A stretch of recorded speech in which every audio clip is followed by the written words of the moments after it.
নমস্কার, পিয়ালির কুক হাউসে সবাইকে স্বাগতম। চলে এসেছি আজকে আবার একটি রেসিপি নিয়ে। আজকের রেসিপি টক ডাল, তবে এটা আমের ডাল না বা চালতা দিও না।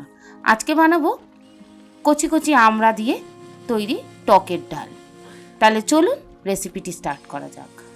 আমার নতুন বন্ধুদের কাছে অনুরোধ রইল, আমার রেসিপিগুলো যদি ভালো লেগে থাকে অবশ্যই তাহলে চ্যানেলটিকে সাবস্ক্রাইব করবেন। পাশে থাকা বেল আইকনের অল নোটিফিকেশানটাকে অন করে রাখবেন। যখন নতুন কোনো রেসিপি আপনাদের সঙ্গে শেয়ার করব, নোটিফিকেশানটা তাহলে সবার আগে আপনার কাছেই পৌঁছে যাবে।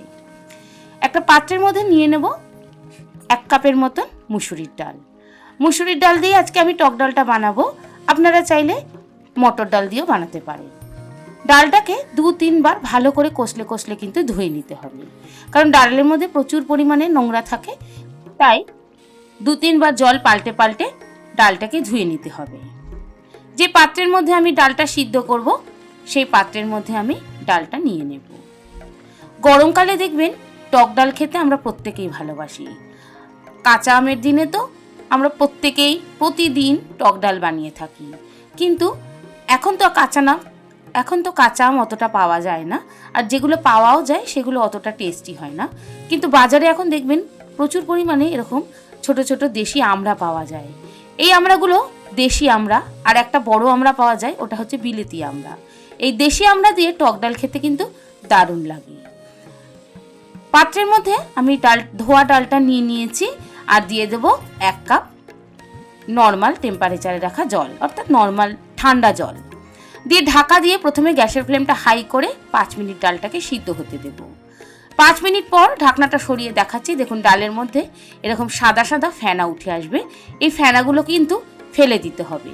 যতক্ষণ এই ফেনাটা উঠবে ততক্ষণ কিন্তু সব আস্তে আস্তে করে ফেলে দিতে হবে, নাইলে ডালের স্বাদটা একদম নষ্ট হয়ে যাবে আর ডালটা ঠিক মতন সিদ্ধও হবে না। দিয়ে দেবো এখানে এবারে 1 চামচ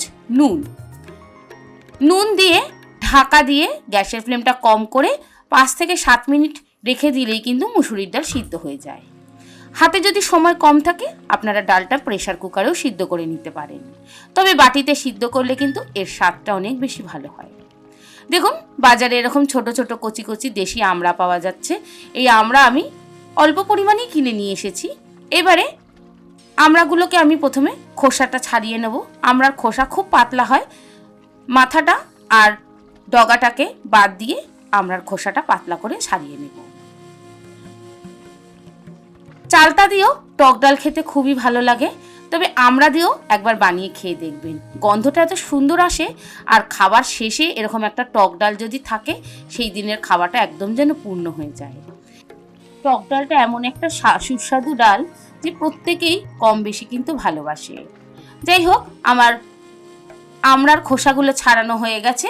আমড়াগুলো কিন্তু এরকম গোটা গোটাই রাখতে হবে, কারণ আমড়ার গায়ে কিন্তু খুব একটা বেশি মাংস থাকে না, বেশ ভেতরটা একটু শক্ত মতন হয়, তাই এটা আর অর্ধেক করা যাবে না।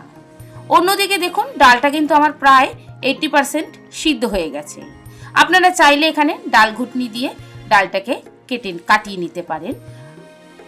দিয়ে দেবো এখানে 2 কাঁচা লঙ্কা, আর দেব আগে থেকে কেটে জলে ভিজিয়ে রাখা আমড়াগুলো কিন্তু মিনিট 10 আগে কেটে জলে ভিজিয়ে রাখবেন, তাহলে ডাল কিন্তু কালো হবে না।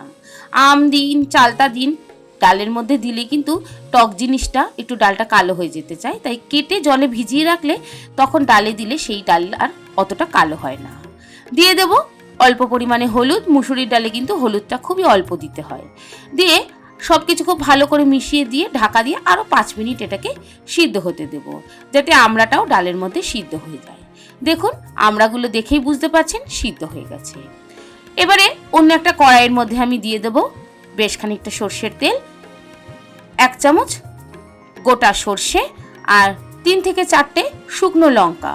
অনেকে আছে টক ডালে কিন্তু কাঁচা লঙ্কা দেন না, শুকনো লঙ্কার গন্ধটাই সবচেয়ে বেশি ভালো লাগে, তাই শুকনো লঙ্কার ভাগটা অনেকটাই বেশি দেবেন।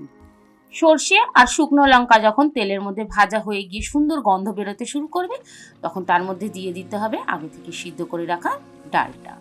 দিয়ে আরও বেশ খানিকটা আমি গরম জল এর মধ্যে অ্যাড করব। এখন আর ঠান্ডা জল দেবেন না, গরম জলটা দিয়ে সামান্য পরিমাণে মিষ্টি দেব। টক ডালে একটু মিষ্টি দিলে এর টেস্টটা কিন্তু ভালো লাগে, তবে আপনাদের আপত্তি থাকলে এটাকে স্কিপ করতে পারেন। দিয়ে ভালো করে ফুটিয়ে নেব। নুন নিজেদের স্বাদ অনুযায়ী দেবেন, আমি আরও 1 চামচ নুন এখানে অ্যাড করেছি। ডালটাকে খুব ভালো করে প্রথমে ফুটিয়ে নিতে হবে। মিনিট 5 ডালটা ফুটিয়ে নিলেই কিন্তু তৈরি হয়ে গেল আমার টক ডাল। আশা করি রেসিপিটি ভালো লেগেছে।